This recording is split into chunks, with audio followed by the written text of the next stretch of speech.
Lastly, okay, I'm standing for Bexhill and Battle. I'm standing here not because it's the most winnable seat in the country for the Greens. It's not. Because this is where I grew up and this is where I live. And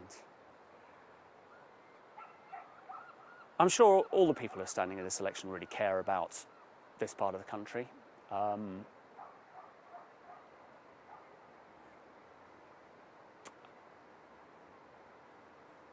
I find it quite hard to put into words what it means to me.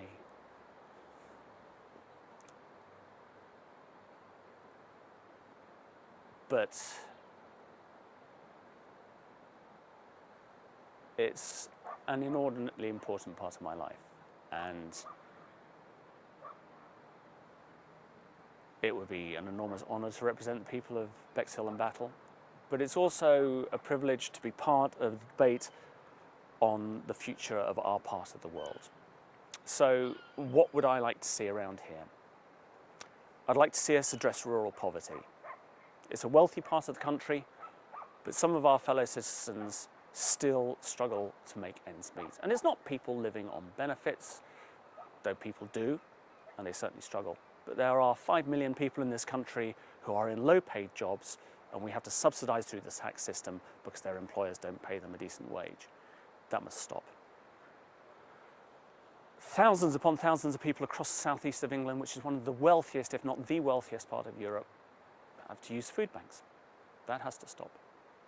Lots of people can't afford to buy their children not just the things that they'd like, but the things that they need.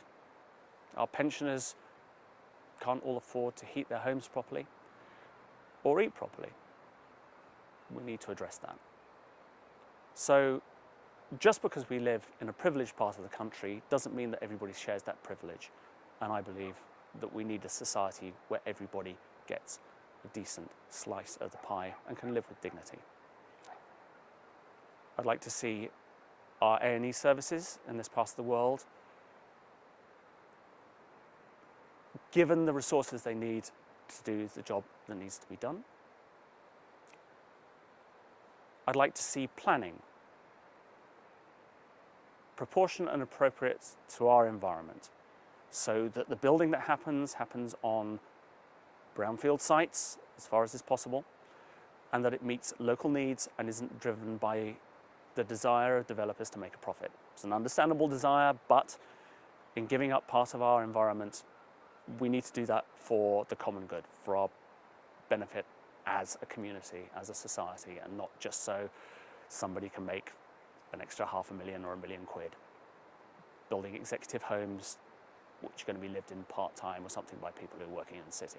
No, it doesn't work. We need proper housing for people who've grown up here or are moving to the area, who are working here, and for whom it's not a luxury, but it's an absolute essential.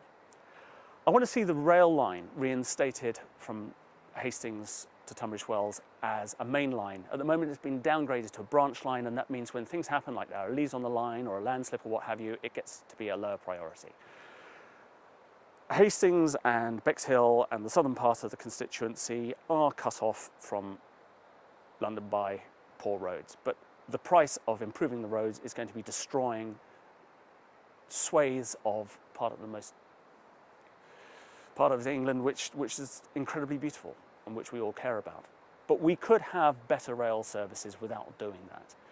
And I think we should make those a priority, along with public transport and the interests of pedestrians and cyclists to be properly provided for.